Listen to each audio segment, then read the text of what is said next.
Olá pessoal do terceiro ano do ensino médio, tudo bem?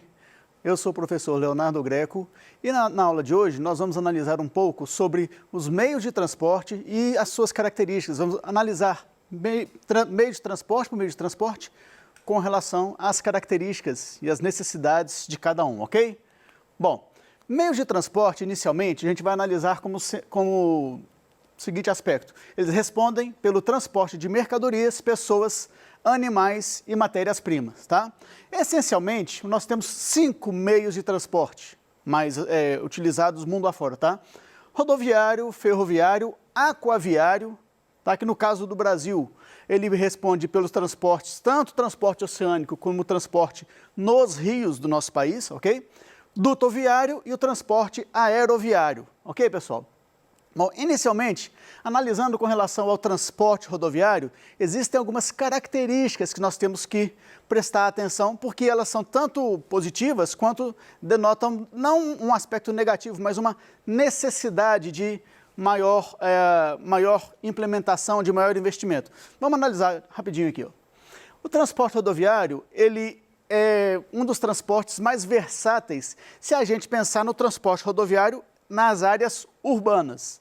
E aí a gente tem a questão de comparar, né, o transporte urbano com o transporte rodoviário. Se nós pensarmos no transporte urbano e no transporte interurbano ou interestadual também, né?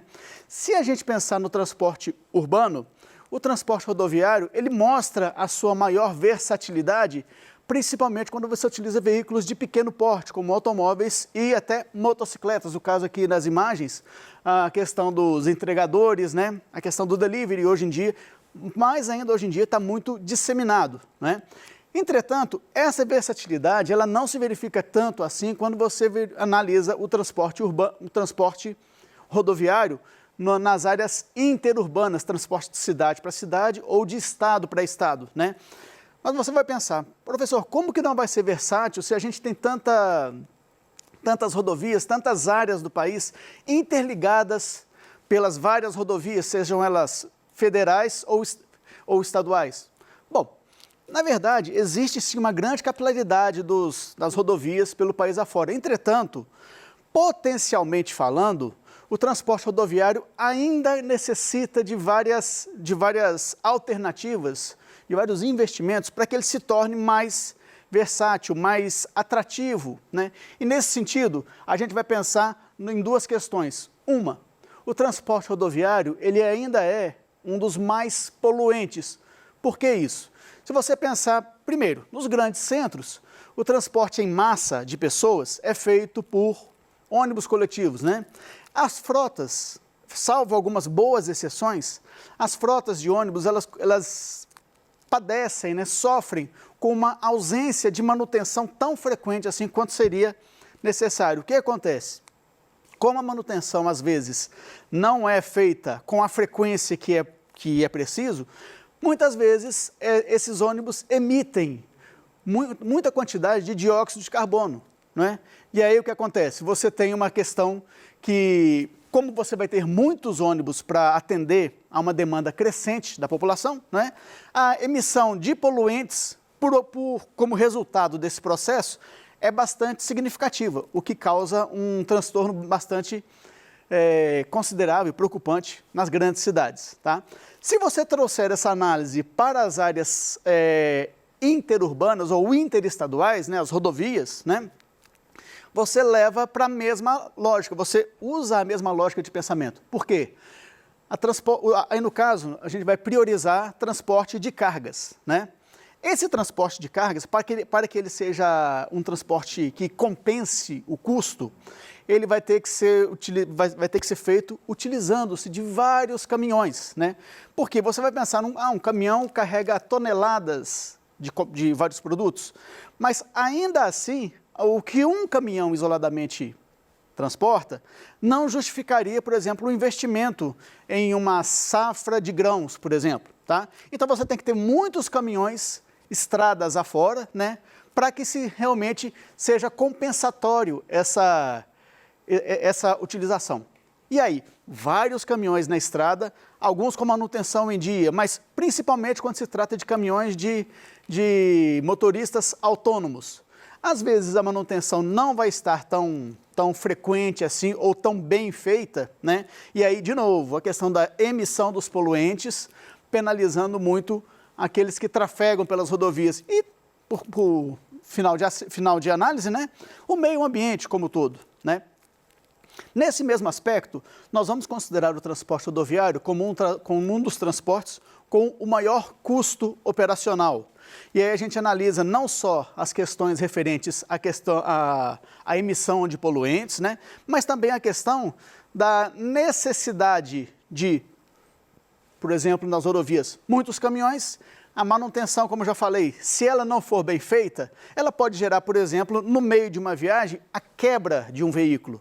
E aí esse veículo, ele impossibilitado de concluir sua jornada, de concluir a entrega, ele vai gerar uma cadeia de prejuízos. Por exemplo, o caminhoneiro ou a empresa transportadora vai ter custo para reparar aquele caminhão, né?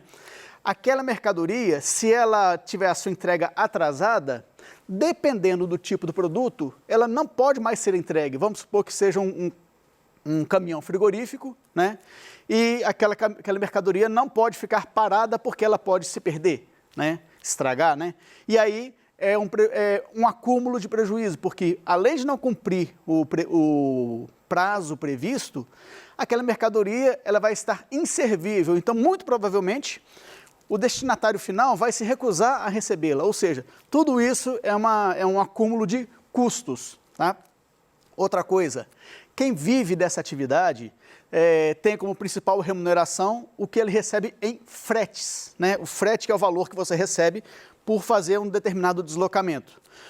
Muitas vezes, quando você tem uma infelicidade, o azar de ter um dano no seu caminhão ou pneus estourando, qualquer coisa, né, que acabe resultando em custo para você, aquele frete que você recebe passa a não ter tanto valor prático assim, porque muito do que você recebe no frete você gasta com aquela manutenção emergencial que você foi forçado a fazer, né?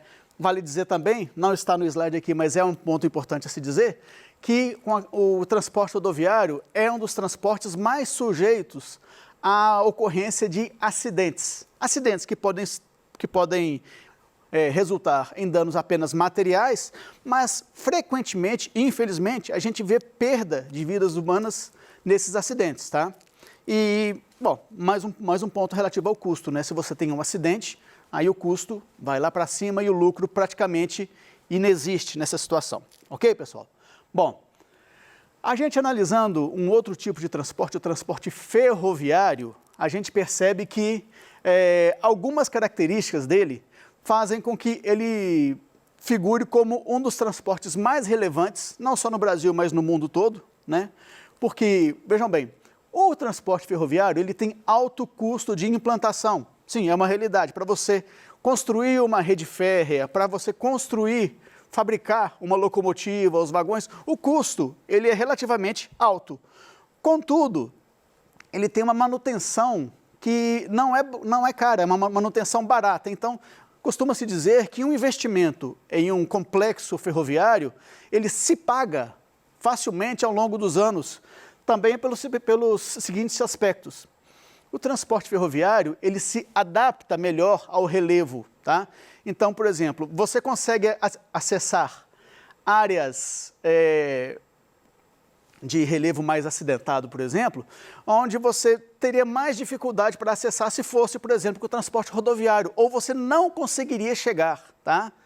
Por exemplo, quando você vai ter a abertura ou a ampliação de uma rodovia, né, duplicação, por exemplo, muitas vezes você tem que interferir no relevo daquela região, por exemplo, fazendo uma implosão de pedras muito grandes, né? Você tem que praticamente acabar com uma elevação, tá? Então você tem que fazer muitas interferências no relevo para poder passar uma rodovia ali e isso acaba aumentando consideravelmente o custo, né? No transporte ferroviário, isso já não acontece com tanta frequência. Exatamente pela sua característica, ele é um transporte mais lento, através das linhas férreas. Esse transporte ele consegue se adaptar mais facilmente a esse relevo. Por isso que a gente comenta aqui, comparativamente, você consegue acessar mais regiões de um país, né, do que o transporte rodoviário, tá?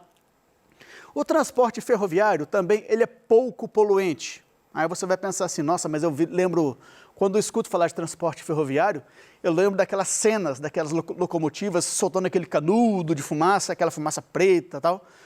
Sim, vai lá, ok.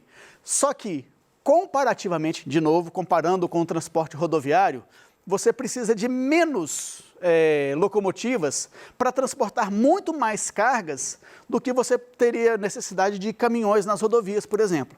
Tá? Então, uma locomotiva, ela faz facilmente o trabalho de, vamos dizer, no mínimo 30, 40 caminhões. Tá? Então, você tendo uma locomotiva com vários vagões anexos a ela, numa ferrovia, você deixa de precisar de 40, 50 caminhões na estrada. Então, por esse aspecto, comparativamente, o transporte ferroviário ele chega a ser menos poluente. E mais um ponto, pelo mesmo motivo que eu falei aqui, o transporte ferroviário ele é mais eficiente. Se uma locomotiva, se uma composição, locomotiva e vagões, ela transporta o equivalente a 40, 50 caminhões, eu posso entender também que esse transporte ele é mais eficiente, ele tem um resultado mais vantajoso, mais econômico, o que acaba resultando também em uma redução de custos, ok, pessoal? Bom, vale lembrar que, especificamente no caso do Brasil, o transporte ferroviário, ele deixou de ser o principal transporte, o principal meio de transporte utilizado, devido a uma opção na época do governo de Juscelino Kubitschek, né, do presidente Juscelino Kubitschek, em 1956, quando ele, para atrair investimentos internacionais para o Brasil, para diversificar, para modernizar a nossa indústria, acabou atraindo indústrias montadoras de automóveis. Então, se ele atraiu montadoras de automóveis, ele teria que criar condições para que aqueles automóveis que estavam sendo fabricados pudessem ser comercializados. E a partir de então, o governo brasileiro intensificou a criação ou expansão de rodovias, ok? Só para ter uma explicação de por que o transporte ferroviário deixou de ser o principal no nosso país. Beleza, pessoal? Seguindo, a gente vai analisar o transporte aeroviário, que é um transporte que prioriza o transporte de pessoas, né? Transporte de pessoas e de algumas cargas, mas uma seleção bem específica de tipos de cargas. Normalmente são cargas que precisam de uma maior urgência para se chegar ao destino final, né? São, por exemplo, cargas de alta complexidade tecnológica, né? Ou até mesmo cargas assim de valor humanitário. A gente tem que lembrar que o transporte de órgãos, né, para o transplante é feito, e muitas vezes, pela via aérea, né? Bom, o transporte aeroviário, ele tem contra si a característica de ter altos custos operacionais. Por quê?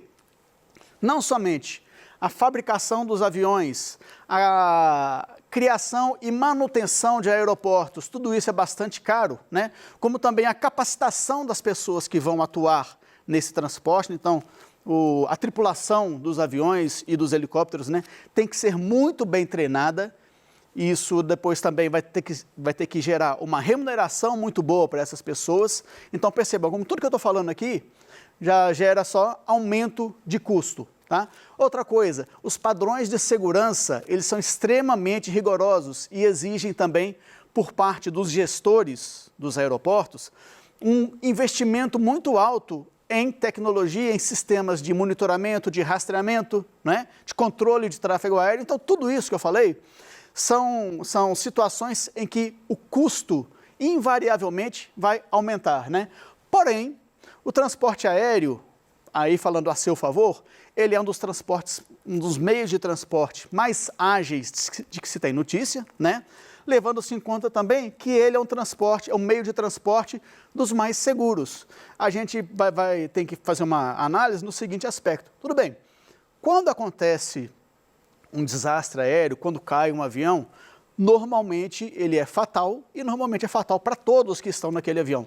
Contudo, a gente tem que lembrar que para cada acidente aéreo, a gente tem vários, milhares pousos e decolagens acontecendo mundo afora sem nenhuma intercorrência, tá? Então, por isso, ele figura como o mais seguro. Falando sobre o transporte aquaviário, ele é adotado para transportar mercadorias e pessoas. Ele tem um bom custo-benefício, na mesma lógica do transporte ferroviário. A criação, a construção de um navio, ela é cara. A manutenção de portos é cara, tá? A criação, a construção e equipamento dos portos, tá? Isso é caro. Mas, ao longo do tempo, a manutenção ela é relativamente barata e dada ao potencial, ao grande potencial de transporte de cargas, o transporte aquaviário ele acaba sendo um transporte bem mais em conta, tá? Eficiente, bom custo-benefício. Pouca emissão de poluentes, né, no transporte aquaviário, seja nos oceanos ou seja também nos rios, no caso do Brasil, né? Alto potencial turístico realmente é uma grande alternativa para você fomentar, para você potencializar o turismo na sua região, né? No caso do Brasil, por exemplo, nosso litoral é uma fonte quase que inesgotável de turismo, né? E é um bom nicho de mercado para se investir no transporte aquaviário. Tem boa capilaridade, você consegue acessar muitas áreas através do transporte aquaviário, né? E o custo, ele não é dos mais baixos, mas também não é dos custos mais altos de se operacionalizar, tá? Então, é também bastante interessante, até se você pensar na grande capacidade de carga desses navios. Ok, pessoal? Bom, falando agora sobre esse tipo de transporte dutoviário, tá? Transporte por dutos, por canos, por gigantescos canos, tá? Ele é utilizado prioritariamente para se transportar matérias-primas, tá? Então, óleos, gases, minérios, tá? Materiais mais brutos, tá? Pouquíssimo processados ou nem processados, tá? Bom, temos como destaque o gasoduto Bolívia-Brasil, que é o maior gasoduto da América Latina e interliga esses dois países, tá? Ele conta com uma grande capilaridade, ou seja, através dos dutos você consegue acessar áreas remotas de um país, de uma região qualquer que seja ela, ok? Bom, a implantação desse sistema é uma implantação cara? É, porém, como é uma implantação que não vai necessitar de muita manutenção, de manutenções tão intensas assim, é um tipo de transporte que também, ao longo do tempo, vai se pagar facilmente, vai compensar, no final das contas, o investimento feito. O retorno, né, da utilização desse tipo de transporte é um retorno muito interessante, muito viável, economicamente falando. Ok, pessoal? Bom, vamos analisar agora um pouquinho esse exercício aqui para a gente fixar. R$1 trilhão. É este o valor que o Brasil precisa investir em infraestrutura de transportes até 2030 para se equiparar ao padrão de países como Rússia e Austrália. A conclusão é de um estudo do Núcleo de Real Estate da Escola Politécnica da USP, assinado pelos professores Cláudio Tavares de Alencar e João da Rocha Lima Júnior, com o mestrando Flávio Abdala Lage, apresentado no final da semana passada, da 14ª Conferência Internacional de Lares, Latin American Real Estate Society, tá? Bom, isso aqui foi lá em 2015, então, tá? Aliás, 2014. Bom, o desenvolvimento dos países depende da estruturação dos territórios para a difusão e distribuição de cargas, mercadorias e pessoas. O próprio sistema capitalista, em sua conjuntura embrionária, só conheceu o seu inicial desenvolvimento e expansão a partir da estruturação técnica de um importante sistema de transporte, que foi as caravelas de longo alcance no século XVI, quando os europeus investiram nas caravelas e decidiram sair do seu continente para explorar outros, e aí iniciando aquele processo de colonização que a história tão bem trata para a gente, né? Aí sim, o desenvolvimento dos sistemas de transportes mais abrangentes, né, teve início. Ok, pessoal? Respostinha então, letra C. E com isso, a gente conseguiu analisar, conhecer os diversos modos de transporte, modais de transporte, né, existentes, suas particularidades e suas aplicações, ok? Grande abraço, pessoal. Muito obrigado pela oportunidade e até a próxima.